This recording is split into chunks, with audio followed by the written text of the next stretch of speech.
Driving through Tuscaloosa, Alabama, it is virtually impossible to avoid hearing "Roll Tide." These two words set the foundation of the city, the location of the University of Alabama. The seemingly pervasive slogan is everywhere, yet it still means very little to those of us who do not associate with the collegiate football powerhouse in Tuscaloosa, Alabama.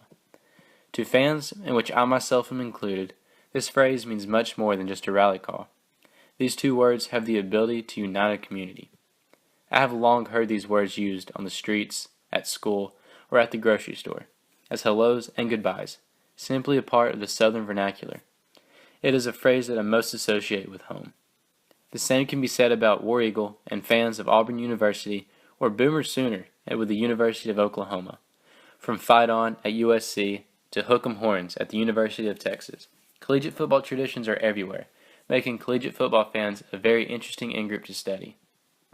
The most significant aspects of my group are its ability to be motivated as either fans or casual spectators, by social means, through the achievements and success of the program, and by providing an escape from the small nagging things provided by normal life. Interestingly, Alabama fans, including myself, cannot get enough, almost like it's an addiction. There are casual followers of the sport, and then there are rabid fans of a university. Robinson et al. Points out that it has long been argued that collegiate sports teams serve as symbolic representations of a community and provide fans with a sense of belonging to that community. Though I attend Wake Forest University, I grew up in a family who cheered for the University of Alabama, so I do consider myself a Crimson Tide fan. I have an unexplainable bond to this university, community, and team, which may be hard to understand from a non-sports fan point of view. In their research, Juan et al. Unpacked the idea of an in-group bias among collegiate football fans. They discovered that, as one might expect, fans tend to feel more negative feelings towards a rival outgroup of fans.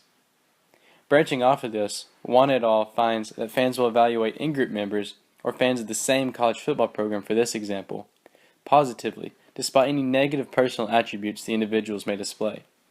This is clearly an example of in-group favoritism. Furthermore, one can investigate the phenomenon that Gazzaniga et al.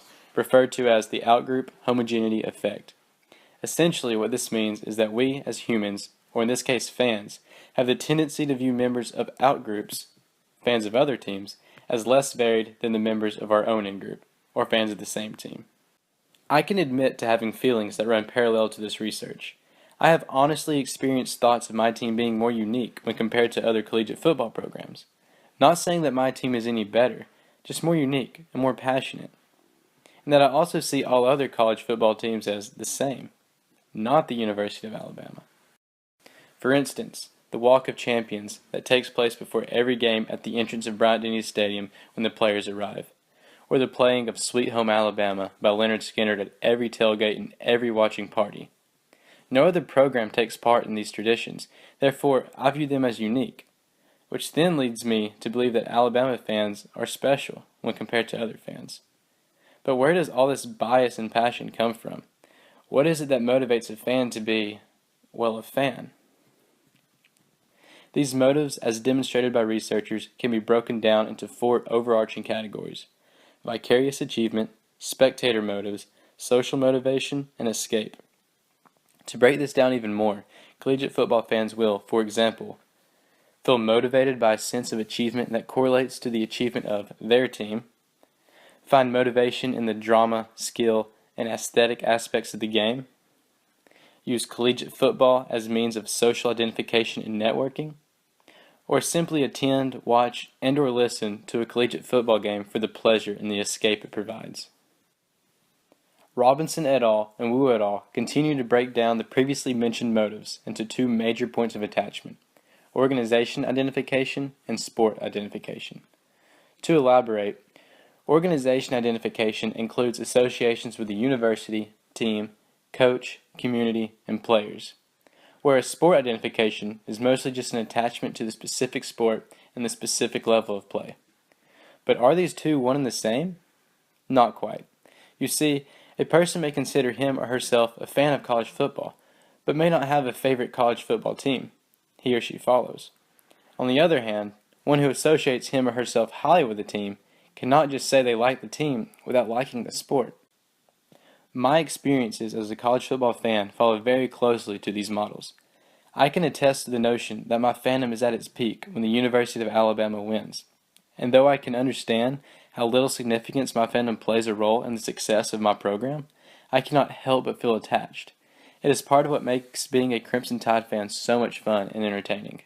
Where does this loyalty come from? Alport is a strong believer in the notion that a child is automatically associated with the in-group membership as that of his or her parents. Makes sense, right? I interviewed Samuel Young Choice, a proclaimed Ohio State Buckeye fan and a Wake Forest freshman. When asked how he became a fan of the Ohio State University, Sam Choice responded with, "Both of my parents went to the university, and therefore I grew up watching the same games as they did, until I eventually gained this sense of fandom towards the football program for myself." College football fans and traditions are indeed everywhere, especially at the University of Alabama, and followers range from the most casual of spectators to the most vicious of fans. Alabama fans have been stereotyped as treating football as a religion. Though this may seem a little radical, the comparisons are evident. Football is taken very seriously there. The purpose of this autoethnography was to hopefully show why this may be. Research has been done on college football fans as a whole, but no one has ever looked specifically at the fans in Tuscaloosa. Fandom can show a lot about human behavior, so why not study fandom among those who, arguably, show fandom at the highest intensity? Thanks for watching.